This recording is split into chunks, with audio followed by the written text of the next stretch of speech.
Hi, kids. Another Christmas horror review. This is the second remake of Silent Night, Deadly Night. I went to see it yesterday afternoon.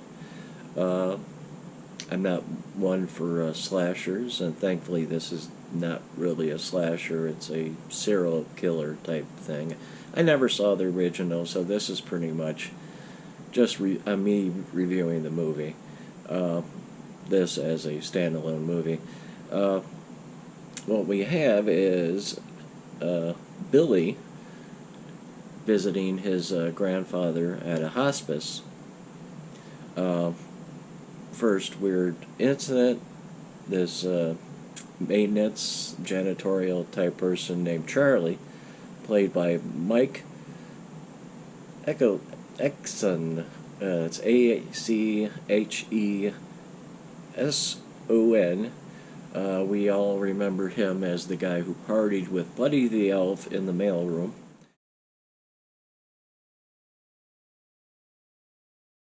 Here's another Christmas movie that he has that the audience for Elf might not enjoy. Uh, but he's, you know, looking over at the family with this nutty look. We know something's going to happen. Uh, well, while visiting his grandfather, Billy witnesses him dying, uh, coughing up blood, all sorts of stuff.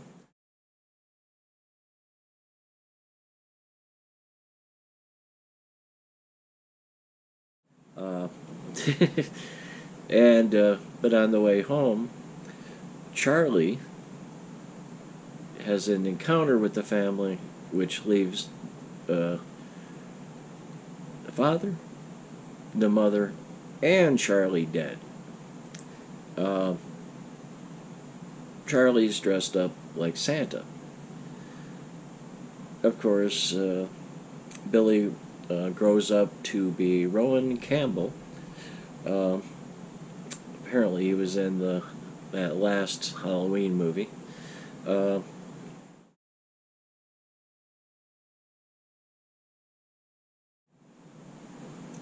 he is hearing Charlie in his head. Every Christmas, he has an avid calendar, and he counts down to Christmas, killing a person each day. Uh, he's a drifter, so comes into a town, ends up getting a job at an antique shop, which is owned by uh, David Lawrence Brown. Uh, I don't have his character name, uh, and his daughter Pam Ruby Modine.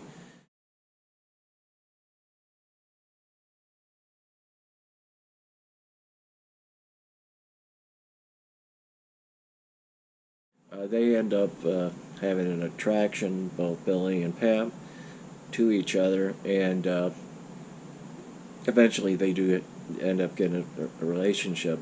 Now, this goes into a problem I have with the movie.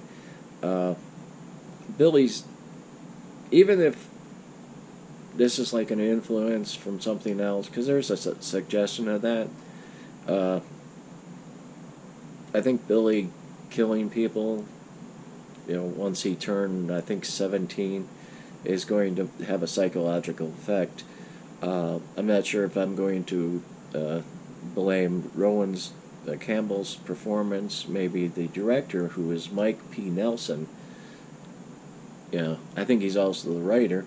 Uh, could have had him more psychologically damaged. He doesn't seem psychologically damaged to me.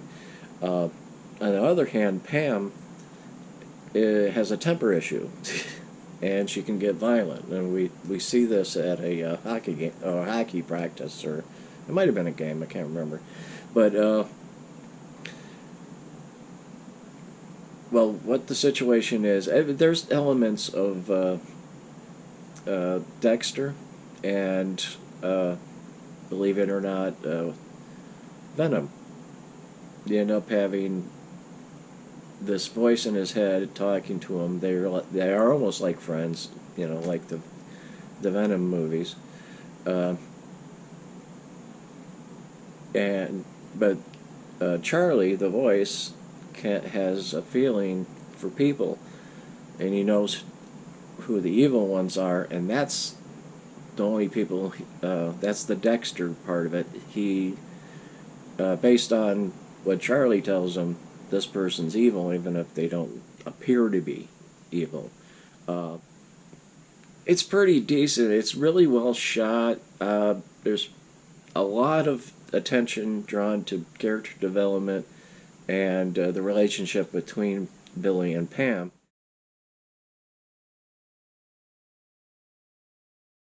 which is complicated by a kind of a violent uh, ex-boyfriend who's also a cop, and there's also an element that there's children being, you know, snatched up.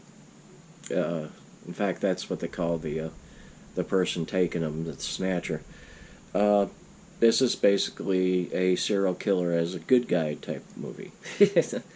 uh, it picks up for me in the last half hour, so I ended up rating it at Letterbox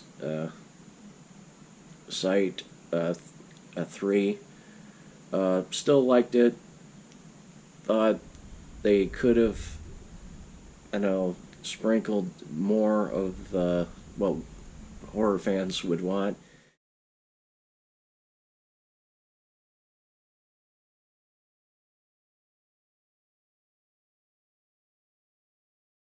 During the build up until that last half hour, which really gets good.